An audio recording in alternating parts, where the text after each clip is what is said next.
Richard Johnson, over to you. Thanks very much. Cards on the table. I'm a strong supporter of first past the post for electing MPs. And when I say this, most PR supporters, and the ones I tend to meet tend to be Liberals or Greens, say to me, how can you support first past the post? It just isn't democratic. But I think we need to ask, is that true?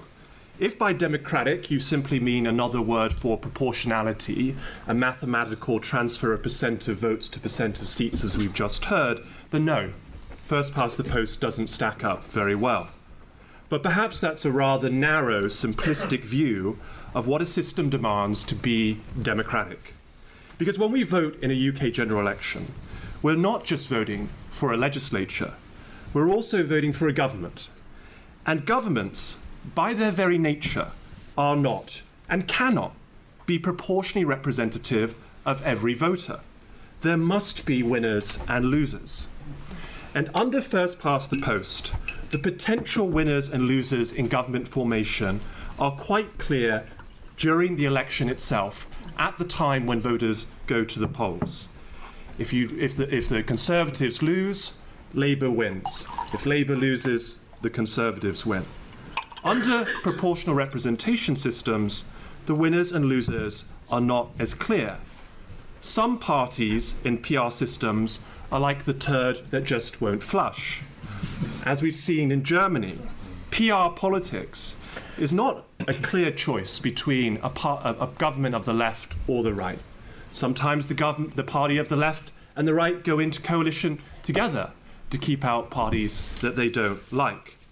And so perhaps what we might value in a democratic system is not so much legislative proportionality, but government accountability. Clarity of both which government you're actually voting for when you go to the polls, and clarity of responsibility for which party is to blame when things go wrong. And maybe our guiding question should not be, does percent of votes equal percent of seats? But maybe our question should be, how easy is it to get rid of the governing party? By those metrics, PR systems do rather badly, but first past the post does rather well. I want to just set out a few objections that we might raise against PR systems.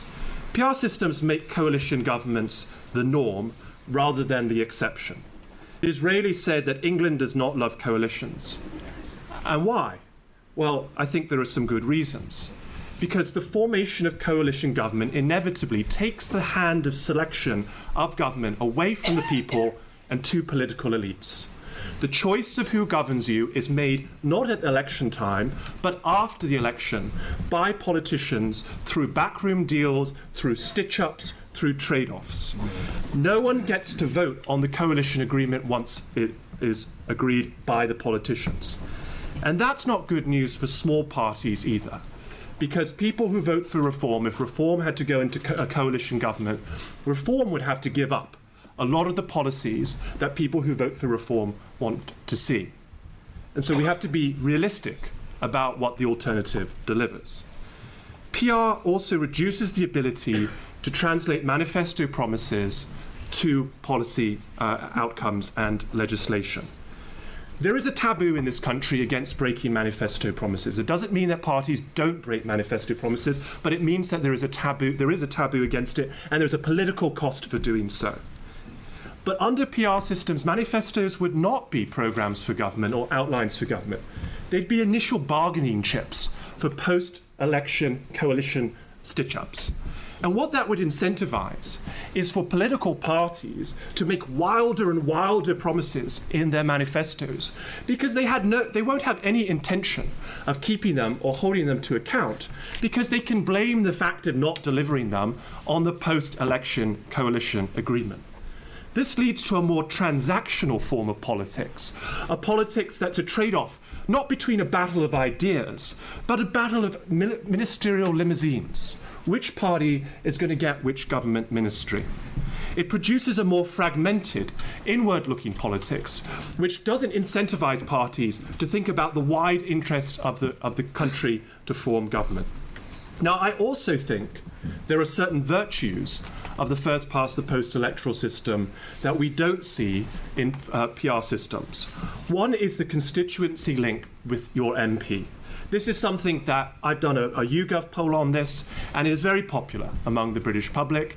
And actually, when you speak to MPs, the vast majority of them value that local constituency link. One MP elected for that constituency who is expected to serve everyone in that constituency, rather than whether they voted for them or not. Now, some PR systems create a hybrid, but what that means is you have a list system where people who aren't good enough to get elected at the constituency level are thrown into the list, and it becomes a place for cronyism. So there is no perfect electoral system. I accept that. There are trade-offs that we have to make. No, PR is not very good at that mathematical translation of percent of votes to percent of seats. But it has other strengths and virtues. It makes it easier for us to know which government is going to be formed. It makes it easier to know how to get rid of the government at the end of the election. And so the question that I think we should ask is our choice here a choice of the government before the election chosen by you, the electors, or a choice made by political elites after the election through backroom deals, stitch-ups, and the rest? Richard, thank you very much.